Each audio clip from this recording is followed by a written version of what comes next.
ମକର ରାଶିରେ ପ୍ରବେଶ କରିବେ ସୂର୍ଯ୍ୟ। କେଉଁ ରାଶିକୁ ମିଳିବ ବଡ଼ ଲାଭ?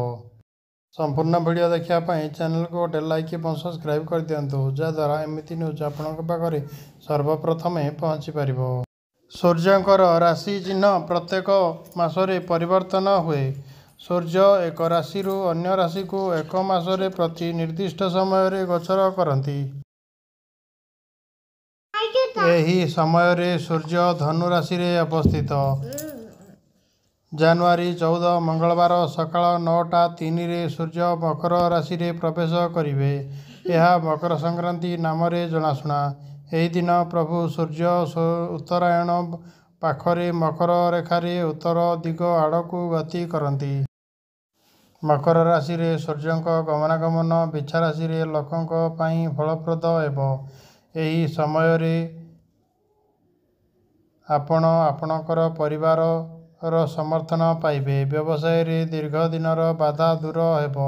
ଛାତ୍ରଛାତ୍ରୀ ଦେଶବାସୀ ଅଧ୍ୟୟନରେ ଆଗ୍ରହ ଅନୁଭବ କରିବେ ନାହିଁ। ସେମାନଙ୍କର ଏକାଗ୍ରତା ହ୍ରାସ ପାଇବ। ସେମାନେ ପରୀକ୍ଷାରେ ବିଫଳ ହୋଇପାରନ୍ତି।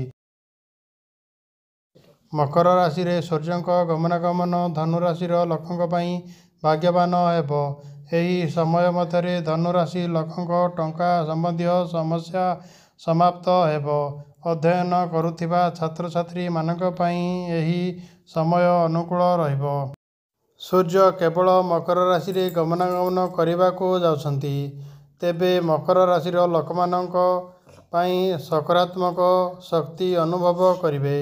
ଆପଣ ବ୍ୟବସାୟରେ ନୂଆ ଏବଂ ଚମତ୍କାର ସମ୍ପର୍କ ପାଇପାରିବେ। ଏଥିପାଇଁ ଭବିଷ୍ୟତରେ ଏକ ଲାଭଜନକ ପରିସ୍ଥିତି ଉପୁଜିପାରେ। ମକର ସଂକ୍ରାନ୍ତି ସମୟ ମୀନ ରାଶି ଲୋକଙ୍କ ପାଇଁ ଶୁଭ ବୋଲି ପ୍ରମାଣିତ ହେବ। ଯେଉଁମାନେ ବ୍ୟବସାୟ କରୁଛନ୍ତି ସେମାନେ ଲାଭ ପାଇବେ। ଏକ ନୂଆ ଚାକିରି ସନ୍ଧାନର ସମାପ୍ତ ହେବ।